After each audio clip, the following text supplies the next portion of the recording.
Ladies and gentlemen, welcome back again to Politics Today. The topic today is a very sensitive one, so I'm just trying to be able to toe the middle line as I discuss this. Every one of you might, you might be aware of the incident that took place in Nigeria, in the USA, about in Nigeria, a few days ago, in the person of in the death of the person of Herbert Wigwe. We all mourn him. There's a lot of, you know, um, funeral, should I say, speeches that were offered, so many things that were said about his life that really, really touched me in different ways. Normally when people die, everyone come out and say they are good people. They are nice people, they are great people, blah, blah, blah. A lot of things that people say whenever people die.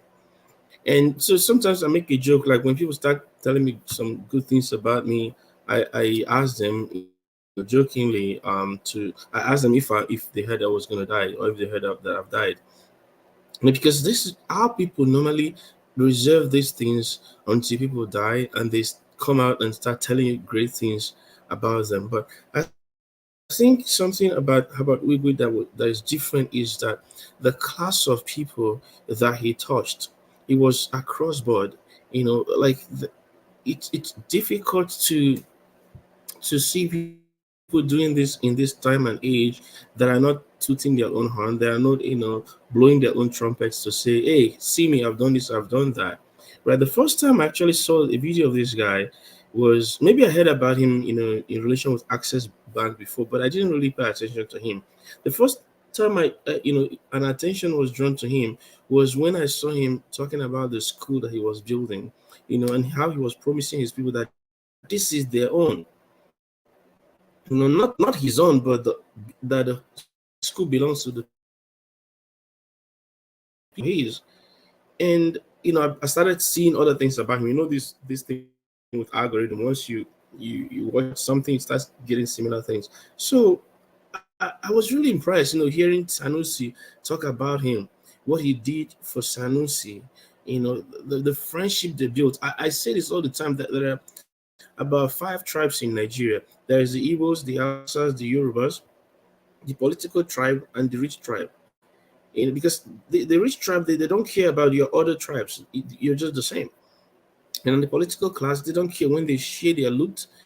It doesn't matter where they come from. They don't really care. They only talk about those when they are running for the offices. But once they get in there, they form a tribe and they protect themselves. And to see this guy not just hobnobbing with the political class, but also the school he's building in the community, the things he's doing to make sure that the life of the people are good. When you listen to what they said about, the vision he had about the banks, the things they needed to do to make the banks, what the vision, to create a vision they had for the banks, because this was coming from the back of the failure of the banks worldwide. No, you really start to see him as someone who is visionary. Now, I don't know him personally, so I can't talk about his personal life, but I think what I've heard, the number of people coming out to talk about him, it really, really, really touched me. Like, I was like, wow, this guy is really, something, you know. And I was really impressed. If you go to the internet today and you just search Herbert Wigwe, and if you go to let's say YouTube and you search Herbert Wigwe, you will see gazillion people coming to talk about him. This is really impressive. People talking about his life. People, great men breaking down, crying. You see the Dangotes of this world and the Sanusis of this world and the governors and the politicians coming out, to talk about him. And talking about the governors, I think we really need to talk about 2 of them right now. We really need to talk about one current governor and one ex-governor, or former governor. We need to talk about these guys because really, what is happening here blew my mind. To be frank, and I want to start with Fubara. Fubara is a measured, tempered guy when he's speaking. Even to give pleasantries, it took him about 2, 3 minutes to go through that. He takes his time to speak. He doesn't speak a lot, unlike his predecessor that will sing and chant and do all those things. Fubara is more measured and calm, and at least his voice comes through. You can make out everything he wants to say. And so he said something that I thought was appropriate for this time. When people die, there's a sober reflection that you have, that points, back to yourself to say it could be me, or I could have been the one. And so when I saw Fubara make a statement saying, "What are we really struggling for? What are we really fighting for?" It's really touched me in a way that I thought every other person should have seen it the same way. But I must be wrong. I must be wrong. So I'm gonna play to you what he said, and hopefully the audio will come through. But even if it doesn't, I will still paraphrase what he said. So let's just play what Fubara said and talk about it. Okay?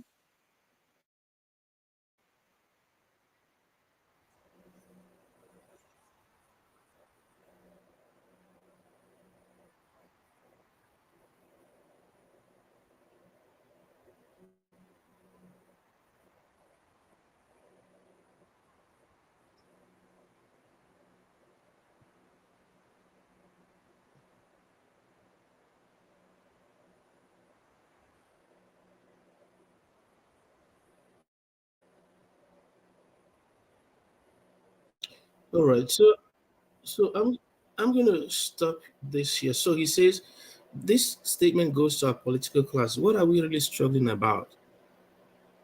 You want to kill, you want to bury. What is it all about? What is it all about? Now, everyone needs to answer that question. All this struggle and fight, what is it all about? You want to kill, you want to bury someone. What is it all about? I think one musician in Nigeria, he says, and he spoke in the heavenly language. That's how I will interpret it for you. But he says, Onye gburu mmadụ, o butere anwụ anwụ nye mkpụrụ obi ya. Onye gburu mmadụ, o butere anwụ anwụ nye mkpụrụ obi ya. So let me interpret it. He says, the person that killed another person, has he purchased eternal life? Has he killed and hunted eternal life to his own soul? It's a rhetorical question. When you kill someone, have you in exchange received eternal life to your own soul? Onye gburu mmadụ, o butere anwụ anwụ nye mkpụrụ obi ya. So in a way, Fubara is asking the same question. Why all these struggles and fights to kill, to maim, to bury? To what end? To what end? Highest you'll be here for, let me just be generous, 200 years, and you'll be gone. Everyone you know in the next 200 years will be dead. Why do you want to kill someone? What is the point? You're going to die too. So he asked this question, and another politician, remember, he didn't mention anybody's name. He just said, this goes to the political class. So he asked this rhetorical question, and someone felt, I have to answer this. Someone felt that, he's been slighted, or he's been addressed, or his office has been called upon. And he felt this pressure to respond to it. So I'm going to play to you what Governor Akpabio, or Senate President Akpabio, said. So let's listen.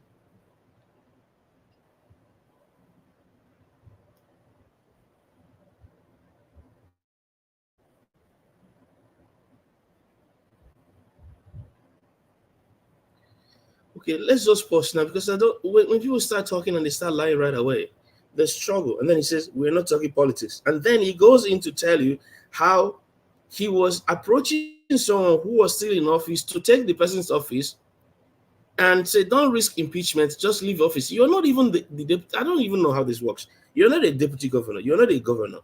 You come to someone who is in power and you say, "Leave office for me to take over. Don't wait for impeachment." Listen for yourself. Like, this is amazing to me.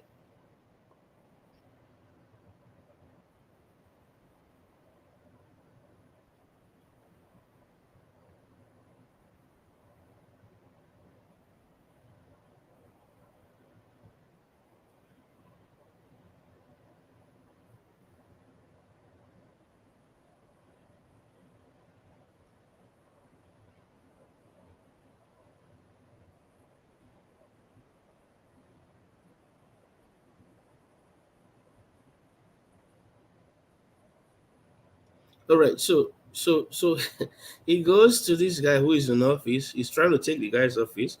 He's not elected as the deputy governor. Maybe I don't know if he was a speaker, so I don't know what it was. But he wants to take over the position of that guy. And the guy says there's nothing in it. Now he's going to tell us why they fight and push, because you might think he was just making a comment. But listen, he's actually addressing Fubara. Hear from the horse's mouth yourself.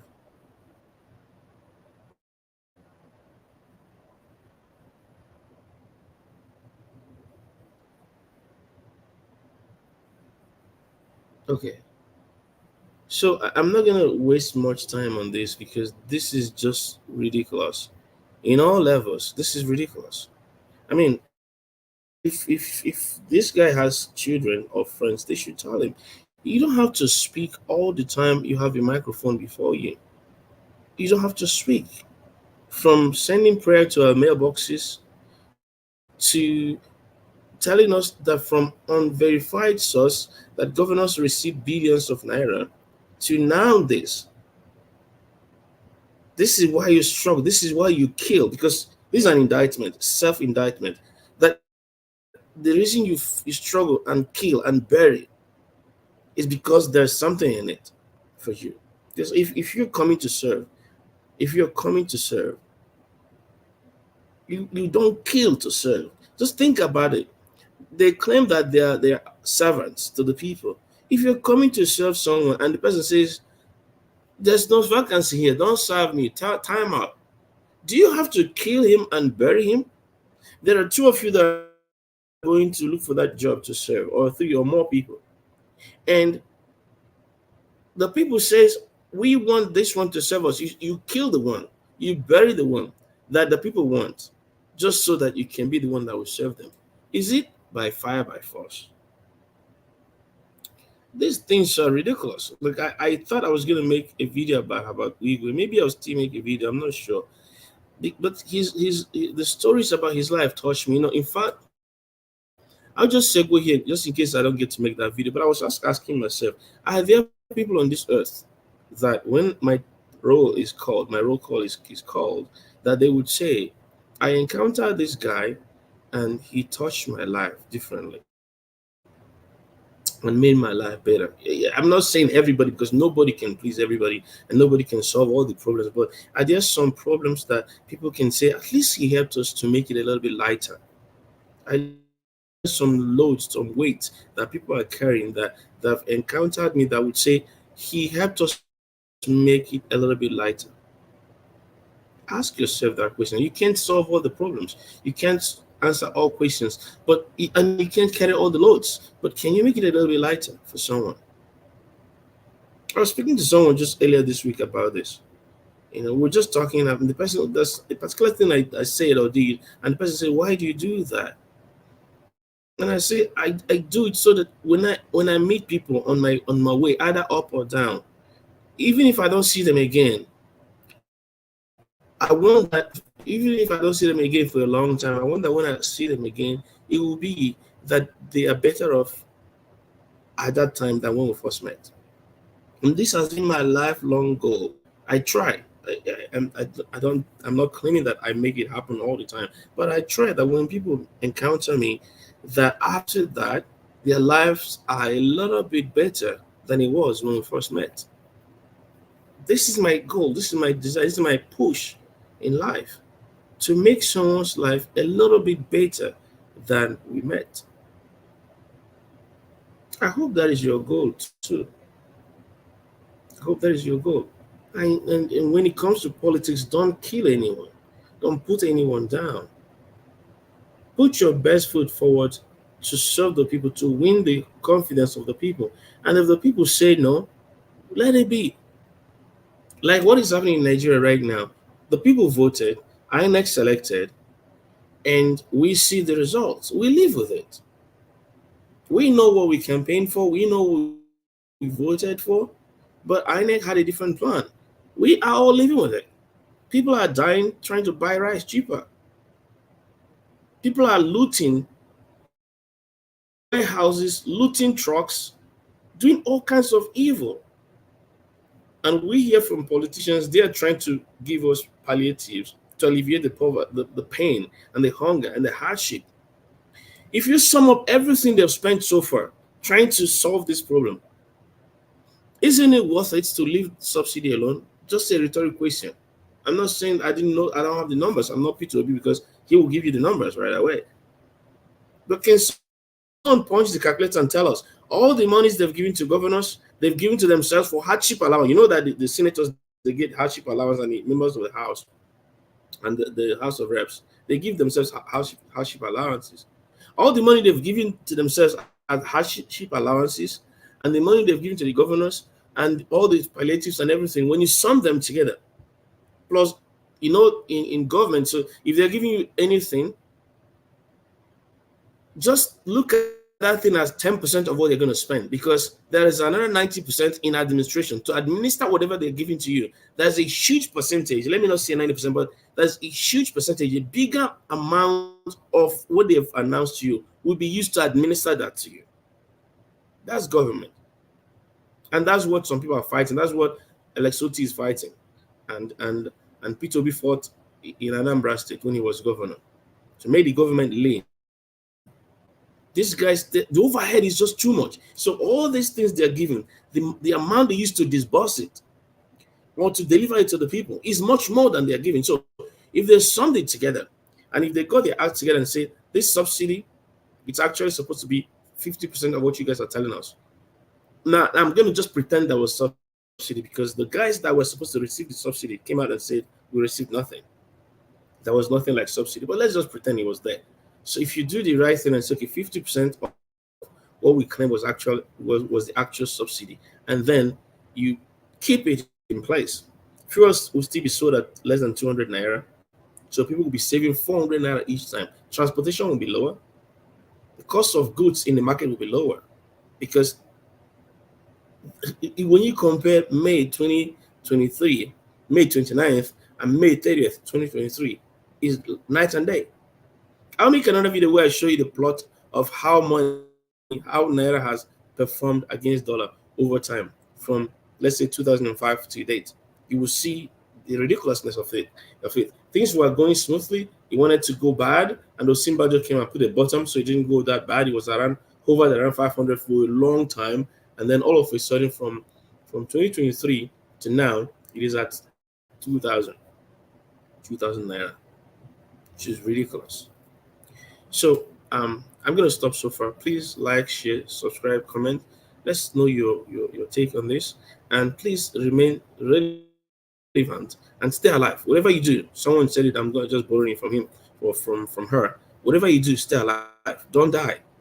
Stay alive. Don't die. Stay as long as you can. And while you're alive, make good around you.